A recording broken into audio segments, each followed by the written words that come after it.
여러분 안녕하세요. 인상적이고 스타일리시한 A3의 차체를 용접할 때 강하고 초강력 강철과 합금이 널리 사용되었으며 전면 팬더와 후드는 모두 알루미늄으로 제작되었습니다. 따라서 신체는 매우 단단하고 부식 영향에 무관심한 것으로 나타났습니다. 그리고 페인트는 금속에 아주 단단하게 접착됩니다. 2년 사용 후 본체 앞부분에 칩과 극힘이 나타납니다. 그건 그렇고 시장에는 손상된 자동차가 많이 있으며 일반적으로 후속 판매를 위해 부주의하게 복원됩니다. 따라서 중고 A3를 구입할 때에는 양철공에게 본체의 손상 여부를 점검받는 것이 좋습니다. 원하는 예에서 문이 열리고 닫히는 것을 확인하는 것도 좋은 생각입니다. 많은 소유자는 도어 잠금 장치와 리미터의 극도로 불쾌한 삐걱거리는 소리에 대해 불평합니다. 사실 이 부품의 작업 표면에 두꺼운 윤활제를 바르면 질병을 쉽고 빠르게 치료할 수 있습니다. 그런데 휠 아치의 방음에 만족하지 못하는 A3 소유자가 많이 있습니다. 그러나 이 작업은 귀하가 좋아하는 중고 3룹을 지폐에 대해 이미 수행되었을 가능성이 높습니다. 엔진은 모두 터보차저이며 모두 옥탄가가 95 이상인 휘발유로 작동합니다. 딜러는 심지어 98을 사용하는 것을 권장합니다. 엔진은 현대적이고 기술적으로 복잡하며 가솔린 엔진의 효율이 상당히 높기 때문에 열발산을 꺼려합니다.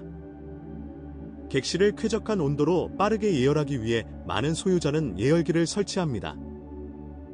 가장 인기 있는 장치는 122마력의 1.4리터 4초입니다. 게다가 문제가 없는 것도 아닌 것으로 드러났습니다. 엔진이 노화됨에 따라 모터 오일에 대한 욕구가 증가합니다. 하지만 그다지 나쁘지는 않습니다. 일반적으로 밸브 스템 실이나 피스톤 등을 교체하면 문제가 해결됩니다. 매복은 50에서 8만 킬로미터를 달리면 타이밍 체인이 늘어났다는 것입니다. 또한 제때 교체하지 않으면 비용이 많이 드는 엔진 고장이 발생할 수 있습니다. 피스톤이 밸브와 만나 모든 결과를 초래하게 됩니다. 2014년 말 독일군은 A3의 동일한 용량 125마력의 현대화된 엔진을 설치하기 시작했으며 타이밍 체인 대신 타이밍 벨트를 장착했습니다. 가스 분배 메커니즘의 벨트 손실과 함께 엔진의 대부분의 염증이 사라졌습니다. 오늘날 이 엔진에는 실제로 문제가 없습니다. 더 강력한 140마력 버전에 대해서도 마찬가지입니다. 이 1.4리터 4초에서는 6만 킬로미터를 주행한 후 타이밍 체인도 확장됩니다. 이것의 결과는 이미 우리에게 친숙합니다. 값 비싼 수리 또는 블록 헤드 교체입니다. 또한 연료 펌프와 분사 노즐은 연료 품질에 매우 민감합니다. 또한 10만 km가 지나면 일반적으로 워터 펌프에서 누출이 시작됩니다. 그러나 펌프가 마모되어 반드시 교체해야 하는 경우에는 딜러가 권장하는 가솔린 첨가제 및 인젝터 세척제를 주기적으로 사용하여 인젝터 및 연료 펌프의 수명을 연장할 수 있습니다. 그러나 2015년부터 독일군은 아우디 A3에 같은 용량의 150마력 터보 엔진을 장착하기 시작했다. 아직 그것에 대해 나쁜 점은 없습니다. 2년 동안 엔진은 아직 오작동 통계를 축적하지 않았습니다. 기본 1.2리터 터보 엔진, 105마력, 2015년 110마력과 플래그십 1.8리터는 비슷한 질병 증상으로 구별됩니다. 타이밍 체인은 나이가 들수록 늘어나고 엔진 오일 소비량이 늘어납니다.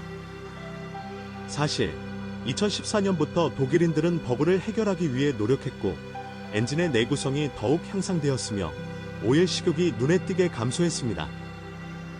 3루블의 수동 변속기가 가장 좋은 면을 보여주었습니다. 그녀에 대한 불만은 거의 없습니다.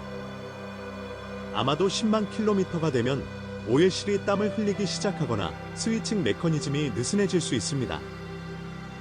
또 다른 점은 듀얼 건식 클러치를 갖춘 7단 스트로닉 로봇이다. 첫 번째 차량에서 이 장치는 클러치 팩과 메카트로닉스 장치를 교체하기 전까지 3만에서 4만 킬로미터를 거의 견딜 수 없었습니다. 상자는 여러 번 현대화되었지만 적절한 서비스 수명을 달성하는 것은 결코 불가능했습니다. 2015년 이후 최신 소프트웨어 업데이트와 설계 강화 이후 독일은 장치의 서비스 수명을 크게 늘릴 것을 약속합니다. 그동안 딜러들은 콜렌즈 프로그램에 따라 메카트로닉스 장치와 클러치 패키지를 무료로 교체하고 있습니다. 로보식 6단 듀얼 클러치 기어박스는 훨씬 더 내구성이 뛰어납니다.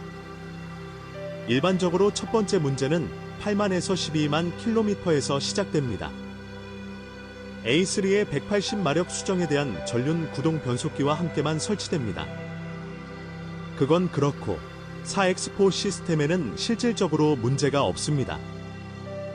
6만 킬로미터마다 홀덕스 커플링의 오일을 교체하면 됩니다. A3의 독립 서스펜션은 내구성이 뛰어나고 서비스 수명이 적당하지만 3시의 많은 요소의 주행거리는 운전 스타일에 직접적으로 좌우됩니다. 그러나 스테빌라이저 링크 등 소모품의 평균 사용 수명은 4만에서 7만 킬로미터입니다. 스트럿의 지지 베어링은 거의 동일하거나 그 이상을 견딜 수 있습니다. 이전에는 수십만 km을 주행하려면 허브와 함께 어셈블리로 교체되는 휠 베어링을 교체해야 했습니다. 충격 흡수 장치는 최대 12만에서 15만 킬로미터까지 지속될 수 있습니다. 리어 서스펜션 암에도 동일한 양이 할당됩니다. 그러나 먼지와 습기의 유입으로 인해 무음 블록이 심하게 삐걱거리기 시작하면 더 일찍 변경되는 경우도 있습니다. A3의 전기 장비에서는 아직 선천적인 문제가 발견되지 않았으며 가끔 발생하는 사소한 결함과 고장은 통계에 포함되지 않습니다. 차는 아직 꽤 젊습니다. 그러한 모델이 있거나 있었다면 댓글에서 무엇이 어떻게 깨지는지에 대한 정보를 공유하세요.